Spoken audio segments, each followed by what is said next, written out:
1899 সনের 11 জ্যৈষ্ঠ বর্ধমান জেলার রানীগঞ্জ অঞ্চলে এক অখ্যাত গ্রাম চুরুলিয়ায় উনি জন্মগ্রহণ করেছিলেন। তার পিতা ছিলেন কাজী ফকির আহমেদ, মা ছিলেন জাহিরা খাতুন। নজরুল ইসলাম এসেছিলেন ইসলামের ধ্বজা দিয়ে নয়, সমগ্র ভারতের হয়ে সামাজিক রাজনৈতিক সব দিক থেকে রণভেরী কাজী। তার অগ্নিবীণা একসময় সুপ্ত বিপ্লবীদের অগ্নি মন্ত্র হিসেবে গণ্য হত। তিনি বিদ্রোহী যৌবনের কপালে জয় তিলক এঁকে তাকে দুর্গমগিরি কান্তার মরু দুস্তর পারাবার উত্তরণের মন্ত্রে দীক্ষিত করেছিলেন। সমগ্র জাতি তাই কাজী নজরুলের কবি প্রতিভার কাছে চিরঋণী।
জ্যোতিপ্রসাদ আগরৱালা দেৱৰ যেতিয়া জন্ম হৈছিল তেতিয়া সমগ্ৰ দেশৰ সমাজখন এক যুগ সন্ধিখনত উপনীত হৈছিল।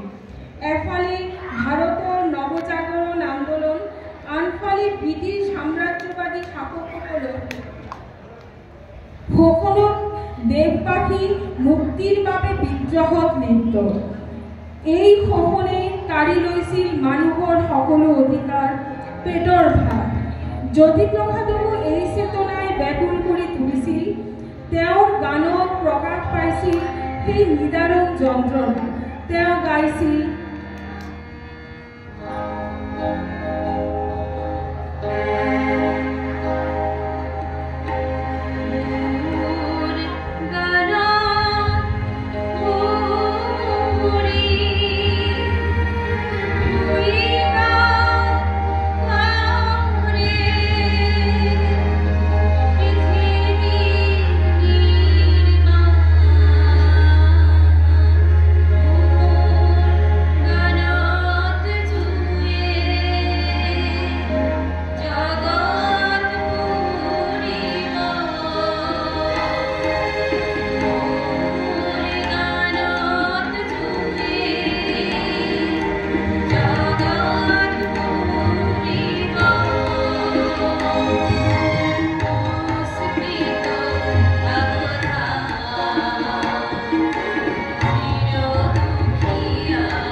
মহাবিদ্রোহীর ক্লান্ত, আমি সেই দিন হব শান্ত, যবে উৎপীড়িতের ক্রন্দন রোল আকাশে বাতাসে ধ্বনিবে না, অত্যাচারীর খর্গ কৃপান ভীমরণ ভূমে রণিবে না। বিদ্রোহীর ক্লান্ত, আমি সেই দিন হব শান্ত। ধর্মান্ধতা, কুসংস্কার, সাম্প্রদায়িকতা ও পরাধীনতার বিরুদ্ধে তার অবস্থানের জন্য কাজী নজরুল ইসলামকে বিদ্রোহী কবি আখ্যা দেওয়া হয়। তিনি জনগণকে ব্রিটিশদের জন্য উদ্বুদ্ধ করেছিলেন এবং শ্রমিক প্রজা স্বরাজ দল গঠন করেছিলেন। তার গানে বেজে উঠেছিল বিদ্রোহের দামামা। তিনি গেয়েছিলেন,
সুবিধাবাদীর দল তোর মিশা হব কৌখল, রায়জর তৈ হেবাসুর করি বঢ়াব খুঁজি সবল, শিল্পীর তৈ সরল মন,